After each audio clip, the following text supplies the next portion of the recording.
race of beings that assisted Native American tribes in their times of need. Generous and well prepared were the Ant People. This mysterious race stems from the stories and ancient cave drawings of the Hopi tribe. According to the Hopi stories, the sky god Setuknang had to destroy the first world that he himself created because animals started focusing on differences rather than similarities and began to divide into separate groups. Setuknang decided to destroy the world with fire, but before he did, Setuknang made sure that the beings who remembered the original creator were led to safety. He did this by sending an oddly shaped cloud to guide these people across the land by day and a twinkling star to guide them by night. Eventually, they came across a huge ant hill where Setuknang opened it up and led the people, later to be known as the Hopi tribe, inside. The occupants of this place were the Ant People. This mysterious race was very well prepared.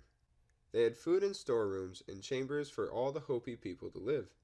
Setuknang then burnt down the world by raining fire upon it. According to some, even the air was the element of fire during this time. The world was destroyed quite shortly, but took a prolonged period of time to cool down. Due to this, food supply ran short for the Ant People and the Hopi. Being generous hosts, the Ant People kept the Hopi well fed, while they themselves refused to eat the food. Because of the Ant People's sacrifice for their guests, the ants that we see today have very skinny waists.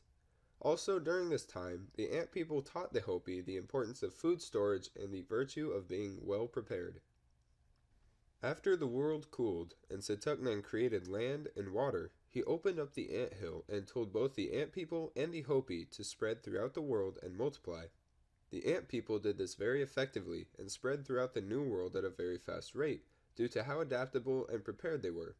It took the Hopi longer to populate this new world as they had to learn how to grow crops such as corn, beans, and squash in different climates. Eventually, the people created massive cities which flourished. And with this came war for resources, and the people created flying shields that caused mass destruction to opposing cities. Setuknang saw this destruction and decided to destroy the second world by removing the two poles at either end of the earth. This created the earth to spin out of control, causing the world to be encased in ice. But before this happened, yet again he sent the people who still remembered the original creator to go live with the ants underground while he destroyed the world again. The Ant People were even more prepared this time, and everyone was able to live comfortably with the ants. After Setuknang was finished with the third world, everyone came out from underground, spread out, multiplied, made cities, hated each other, and went to war. And so yet again, Setuknang decided the world should be destroyed. This time, he decided to do it with a flood.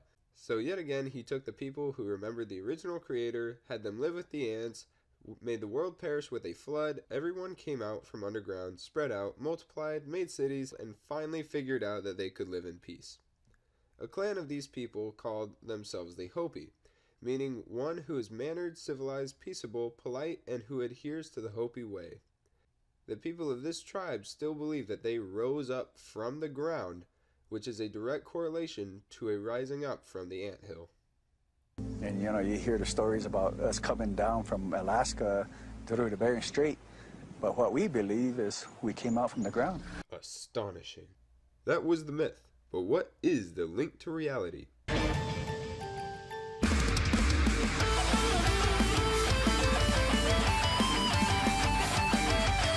Ant People.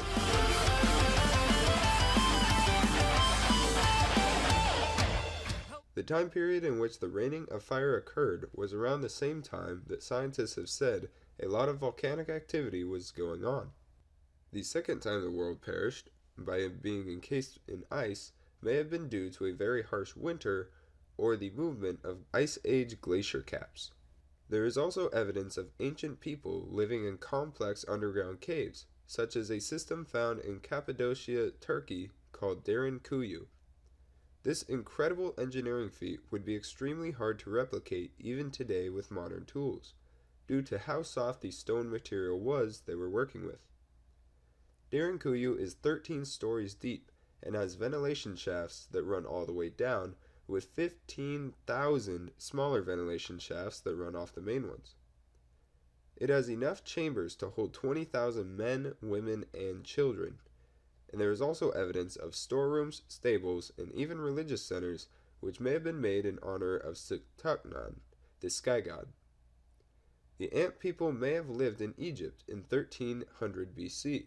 The pharaoh Akhenaton ruled Egypt from 1351 to 1334 BC, and in ancient art he is seen to have an elongated skull with spindly arms and legs, bearing a striking resemblance to the head and limbs of an ant. Also, the animal that appears on his uratus may resemble the mandibles of an ant. Some believe the ant people continue to dwell underground, hidden from human eyes. Will people ever need to take refuge underground again?